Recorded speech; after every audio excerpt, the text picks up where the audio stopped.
இன்னைக்கு நம்ம என்ன பார்க்க போறோம் அப்படின்னா, நம்ம ஆல்ரெடி வந்து நம்ம சுகர் பீடை வச்சு எப்படி லோட் பண்றதுன்னு பார்த்திருப்போம். ஸோ அப்ப கட் பீடை வச்சு எப்படி லோட் பண்றதுன்னு தான் சொல்ல போறேன். சுகர் பீடு வந்து நான் ஏற்கனவே என்ன சொல்லியிருக்கேன்னா, single bead or double bead வந்து யூஸ் பண்ணலாம். பட் கட் பீடை பொறுத்த வரைக்கும் நம்ம வந்து சிங்கிள் பீடு மட்டும் தான் யூஸ் பண்ணணும், டபுளா வந்து யூஸ் பண்ணக்கூடாது. ஸோ பிகினர்ஸ் ஆந்தா ஃபர்ஸ்ட் இதே மாதிரி சிங்கிளா லோட் பண்ணி இந்த மாதிரி ஒவ்வொரு பீடா போட்டு பிராக்டிஸ் பண்ணுங்க. ஓகேவா? நீங்க லோட் பண்றது டபுளா லோட் பண்ணாலுமே நீங்க சிங்கிள் பீடா தான் வந்து உள்ள வந்து நீங்க வந்து இறக்கணும். ஒவ்வொன்னாதான் வந்து நீங்க வந்து ஸ்டிச்சஸ் வந்து போடணும் கட் பீடை பொறுத்த வரைக்கும். ஓகேவா?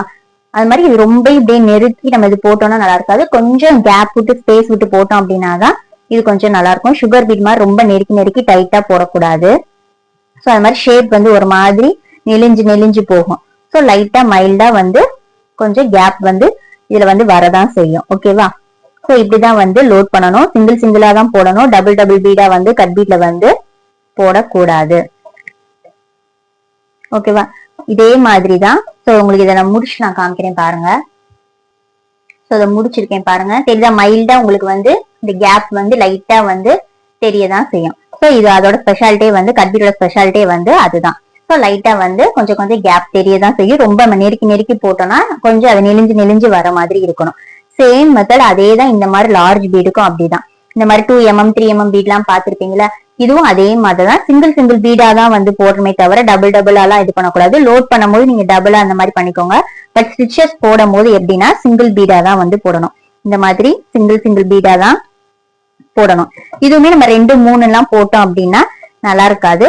அது மாதிரி எடுக்கிறப்ப இந்த மாதிரி த்ரெட்ல இருந்து எடுக்கிறப்ப இப்படி நீடில வச்சு இந்த மாதிரி லோட் பண்ணி எடுங்க. ஓகேவா? லோட் பண்ணி எடுங்க. ஸோ இதையுமே சிங்கிளா தான் லோட் பண்ணி கம்ப்ளீட் பண்ணிக்கோங்க.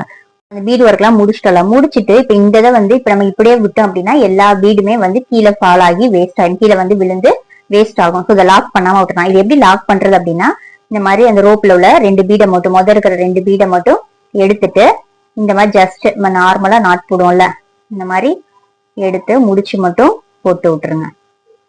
இந்த கேப்ல விட்டு முடிச்சு போட்டீங்க அப்படின்னா இது வந்து சேஃப் ஆயிக்கிறோம். உங்களுக்கு டவுட் இருந்துச்சுன்னா இன்னும் 2 முடிச்சு 1 or 2 நாட் வந்து இந்த மாதிரி நார்மல் முடிச்சுதான் போட்டுக்கிட்டீங்க அப்படின்னா இது வந்து நல்லா லாக் ஆயிக்கிடும். ஸோ உங்களுக்கு வந்து பீடு வந்து உருவாம இருக்கும். ஓகேவா? So thank you.